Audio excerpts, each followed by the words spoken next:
What's going on, world? It's your man Pat Seas, the Seasallauto LLC, mobile mechanic and roadside services. I just bring a quick video, man, nothing too crazy.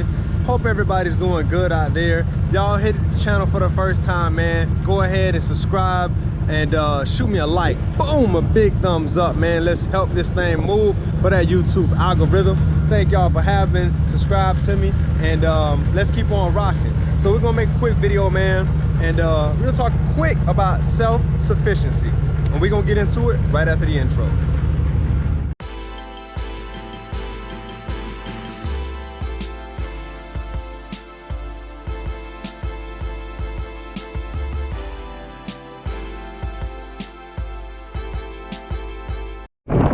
Alright, man, so we're gonna make a real quick video about being self-sufficient. You know what I'm saying? I slide around in my truck, one of my trucks, that's my beater truck right there. And so my wife's like, babe, you should clean the truck, you should do all this. No, I mean, I do every now and again, but not as much. I don't. My other trucks, yes, especially my tow truck. But when I'm on a road like this sometimes and I'm doing services, I don't always have electricity.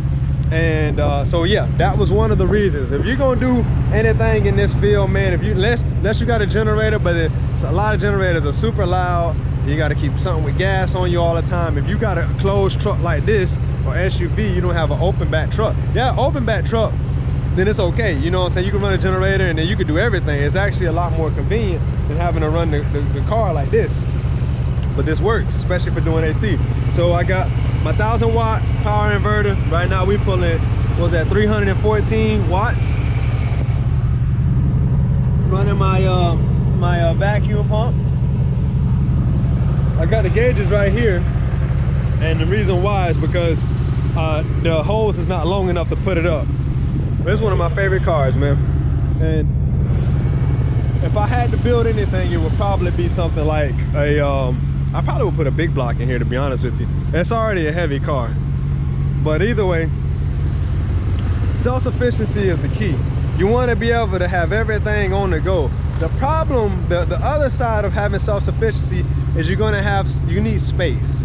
You're gonna have a lot of stuff and a lot of things. And that's kind of the problem. Whenever you are doing like, you know, my mobile mechanic and roadside services, my tow truck takes a lot of space up. You know, I need like 25 feet so I can maneuver. You know, this thing, slam packed full of tools. I got a trailer that sometimes I bring around, most times I don't, that keep my press in it, my cherry picker, my bandsaw.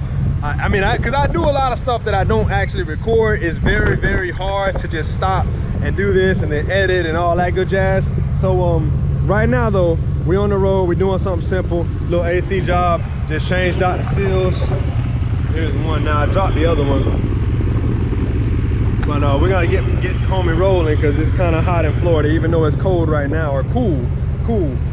Self-sufficiency, make sure you got your own. And if you don't, it's okay, borrow something, you know what I'm saying? And just do it until you can get yours and use it as a community type of thing. So if somebody else needed power right now, I would be more than happy to help them use this electricity as well.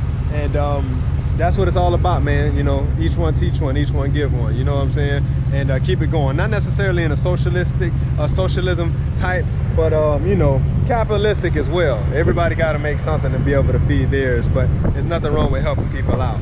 But if you can do it by yourself, self-sufficiency. Like, share, subscribe. Thank y'all for all my subscribers, man. Thank y'all for rolling with your man and watching me grow and evolutionize as a human being, as a business owner, as a father, and everything else in between, man. Thank y'all, thank y'all, thank y'all. Until next time, mi gente, vi pro mundo beneficio siempre. Peace.